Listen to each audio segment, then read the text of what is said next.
तो आज का जो हमारा टॉपिक होने वाला है बहुत ही इंपॉर्टेंट टॉपिक है जिसके बारे में कोई लोग ज्यादा लोग बात नहीं करते हैं। तो आज का हमारा टॉपिक है मेंटल वेलबींग के ऊपर, किस तरीके से आप अपनी सेक्शन 8 कंपनी के माध्यम से बना सकते हैं एक मेंटल वेलबींग एनजीओ। तो आज हमारे साथ गौरव गौरव जी हैं, सब्जेक्ट मैटर एक्सपर्ट। तो गौरव जी, थोड़ा आपका बहुत बहुत स्वागत है चैनल पर।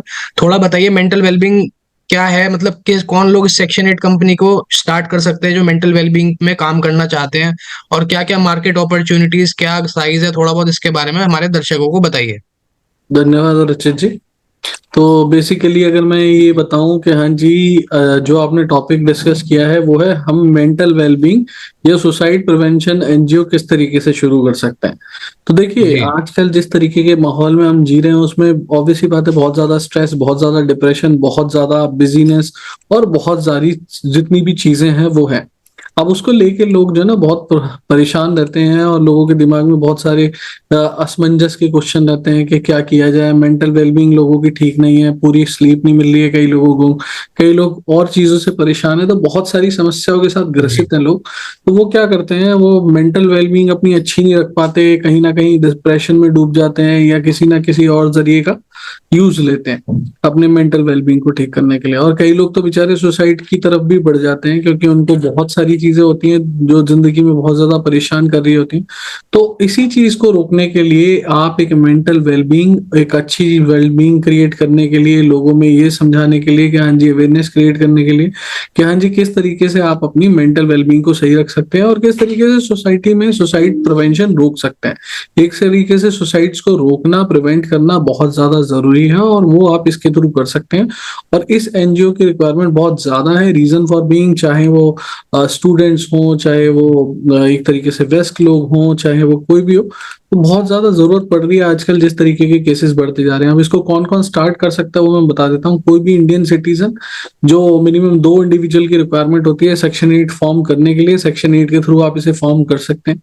ट्रस्टवर्दी और पैशनेट होने चाहिए, जेन्युइन डेडिकेशन होनी चाहिए उनके बीच में कि हाँ जी, उनका जो पर्पस है मेंटल हेल्थ एडवोकेसी को लेके और सुसाइड प्रिवेंशन को लेके वो बहुत ज्यादा अहम है।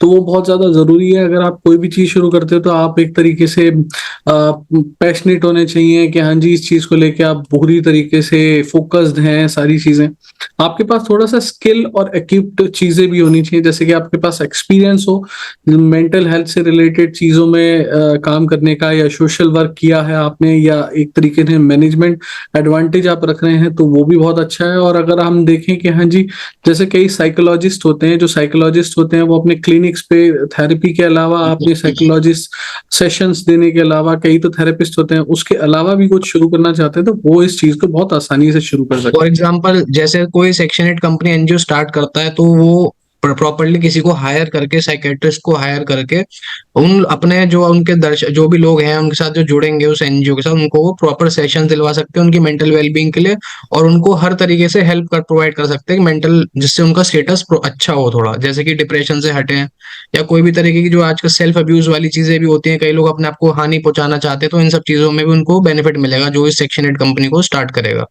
हैं। बिल्कुल बिल्कुल बिल्कुल अच्छा बिल्कुल। गौरव, थोड़े लाइसेंसेज और रजिस्ट्रेशन के बारे में बताइए। सेक्शन 8 कंपनी के लिए क्या क्या बेसिक डॉक्यूमेंट्स हमें, जो भी शुरू करना चाहेगा, ये हमारा कोई भी दर्शक व्यूअर अगर शुरू करना चाहता है तो उसको क्या क्या शुरुआत में ध्यान रखना पड़ेगा, क्या क्या लाइसेंसेस चाहिए होंगे शुरू करने के लिए। देखिए, अगर कोई भी इस एनजीओ को शुरू करना चाहता है मेंटल वेलबींग या सुसाइड प्रिवेंशन को, तो कुछ लाइसेंस और कुछ रजिस्ट्रेशन की रिक्वायरमेंट होती है। बट उससे पहले कि मैं ये चीज बताऊं, मैं आपको ये बता देता हूं कि जो मेंटल हेल्थ अवेयरनेस है वो बढ़ती जा रही है, जिसकी वजह से ऐसी चीजों की जरूरत पड़ रही है।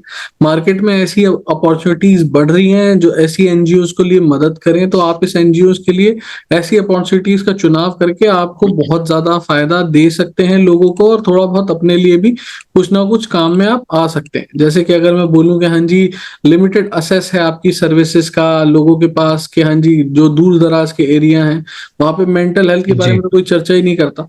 तो हेल्थ प्रोफेशनल्स के तौर पे आप वहां पे एक तरीके से अपना स्पेस क्रिएट कर सकते हैं एनजीओ का। गवर्नमेंट सपोर्ट मिल रहा है आजकल, नेशनल मेंटल हेल्थ मिशन नाम की एक स्कीम निकाली हुई है गवर्नमेंट ने, जिसके थ्रू फंडिंग एवेन्यूज मिल रहे हैं एनजीओ को। इसके अलावा कॉर्पोरेट पार्टनरशिप्स हैं, जैसे कि आप पोटेंशियल कॉर्पोरेट कोलैबोरेशन कर सकते हैं कॉर्पोरेट्स के साथ। जो बड़े बड़े कॉर्पोरेट्स हैं उसके थ्रू आप सीएसआर, जितनी भी उसकी रिबेट्स हैं, सीएसआर की फंडिंग है, वो ले सकते हैं। तो बहुत सारी अपॉर्चुनिटीज है। अब बात करते हैं रजिस्ट्रेशन पे, जो आपने पूछा लाइसेंस। तो देखिए, जैसे कि मैंने आपको बताया, सेक्शन 8 कंपनी की रिक्वायरमेंट होती है, 2 लोग इसको शुरू कर सकते हैं, 2 लोगों की ज़रूरत होती है और 2 कॉमन लोग जो कि ब्लड रिलेशन में, वो भी इसको शुरू कर सकते हैं और बहुत आसानी से इसको शुरू किया जा सकता है बिना किसी परेशानी के। इसके अलावा आप 12A और ATG भी लें। 12A और ATG की टैक्स एग्जम्पशन आप दे सकते हैं, जो भी डोनर आपकी डोनेशन दे रहा है आपकी ऑर्गेनाइजेशन में, आपकी एनजीओ में। इसके अलावा आप FCRA रजिस्ट्रेशन ले सकते हैं, ये ऑप्शनल है। और इसके अलावा स्टेट स्पेसिफिक रजिस्ट्रेशन भी हैं, वो डिपेंड करता है आपकी लोकेशन और स्पेसिफिक एक्टिविटीज आपकी स्पेसिफिक लोकेशन को लेके। तो ये रजिस्ट्रेशन रिक्वायरमेंट्स हैं अगर कोई भी मेंटल वेलबींग या सुसाइड प्रिवेंशन एनजीओ शुरू करता है तो। अच्छा गौरी, थोड़ा सा जो भी शुरू करने जा रहा है इस एनजीओ को, तो उसका थोड़ा सा बिजनेस मॉडल आप अगर ऊपर ऊपर से हमें बता दें कि भाई क्या हमारा एक्शन प्लान रहेगा, किस तरीके से हम लोग वर्किंग करेंगे। सपोज आज एनजीओ बन गई तो हमने कब उसके कंप्लायंसेस करने हैं, कैसे उस कंप्लायंसेस करने के बाद हमने उसको बढ़ाना है, कैसे रेवेन्यू आएगा, रेवेन्यू कैसे जनरेट होगा, क्योंकि तभी हम मेंटल वेलबींग किसी को हेल्प कर पाएंगे जब हम अंदर से, हमारे पास अच्छा पैसा होगा, प्रॉपर हमारे पास डोनेशंस होंगी, फंडिंग की एड्स होंगी। तो इसके बारे में थोड़ा बताइए, क्या बिजनेस मॉडल और रेवेन्यू मॉडल किस तरीके से हमारा ऑर्गेनाइज किया जाए जिससे कि हमारी एनजीओ की सक्सेस पूरी निश्चित हो जाए। देखिए, बिजनेस मॉडल्स में अगर मैं बात करूं तो देखिए, आप बहुत सारी चीजें कर सकते हैं। जैसे कि ग्रांट फंडिंग अगर मैं बोलूं, आप अप्लाई कर सकते हैं ग्रांट्स के लिए गवर्नमेंट एजेंसी से, इंटरनेशनल ऑर्गेनाइजेशन से, प्राइवेट फाउंडेशन से। आपको फी फॉर सर्विस भी मिल सकती है, जैसे कि आप ऑफर कर सकते हैं थेरेपी सेशंस, वर्कशॉप्स प्रोवाइड कर सकते हैं दोनों चीजों के बारे में, मेंटल वेलबींग और सुसाइड प्रिवेंशन पे। कंसल्टेंसी सर्विसेज दे सकते हैं आप फीस के बेसिस पे। कॉर्पोरेट पार्टनरशिप करके कॉर्पोरेट एम्प्लॉयज के लिए कैंप्स लगा सकते हैं, कोलैबोरेट कर सकते हैं कॉर्पोरेट एम्प्लॉयज के साथ मेंटल हेल्थ प्रोग्राम्स के लिए, जो कि एक CSR इनिशिएटिव में भी आ सकता है। इसके अलावा आप सोशल एंटरप्रेन्योरशिप भी शुरू कर सकते हैं, डेवलप कर सकते हैं एक सेल्फ सस्टेनिंग वेंचर प्रोग्राम, जो कि सपोर्ट ग्रुप्स के तौर पे मर्चेंडाइज सेल्स कर सकते हैं, क्लॉथिंग रेंज या कोई ऐसी चीजें अपने ब्रांड से रिलेटेड, या सोशल एंटरप्राइजेस जैसे बीइंग ह्यूमन करके अपनी टी-शर्ट्स निकालता है, वैसे भी आप कुछ कर सकते हैं। वैसे ही, क्योंकि इसमें कई सारे स्लोगन्स डाल के आप लोगों को एक तरीके से मोटिवेशन दे सकते हैं।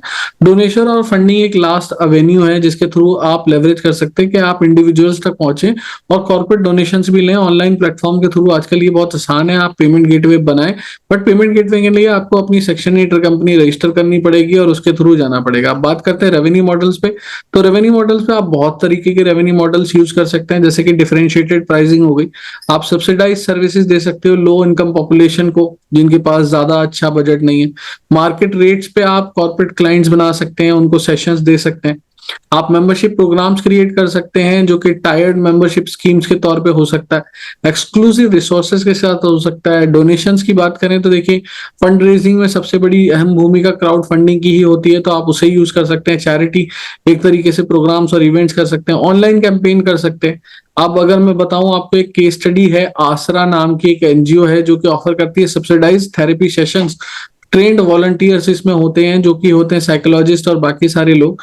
Along side paid online consultation होता है, इस पे प्रीमियम सर्विसेज दी जाती हैं to solve the problems of youth.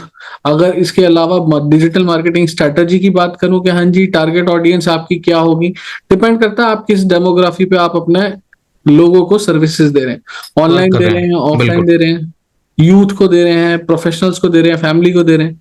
उसके अलावा आपको कंटेंट क्रिएशन करना पड़ेगा, आपको इंफॉर्मेटिव कंटेंट बना के डालना पड़ेगा, मेंटल हेल्थ टिप्स देनी पड़ेंगी, मैकेनिज्म्स क्रिएट करने। कोर्सेज बनाने पड़ेंगे, मेंटल वेलबींग के कोर्सेज भी आप लॉन्च कर सकते हैं इसके अंदर, बहुत अच्छा रहेगा वो भी। बिल्कुल बिल्कुल बिल्कुल, आप अपनी वेबसाइट पे भी सारी चीजें डाल सकते हैं, सोशल मीडिया का यूज कर सकते हैं, पेड एडवर्टाइजमेंट यूज कर सकते हैं, डिजिटल फंड रेजिंग के लिए आप ऑनलाइन पेमेंट गेटवे के थ्रू और फनल बना के काम कर सकते हैं, तो क्राउड फंडिंग वहां से भी आ जाएगी।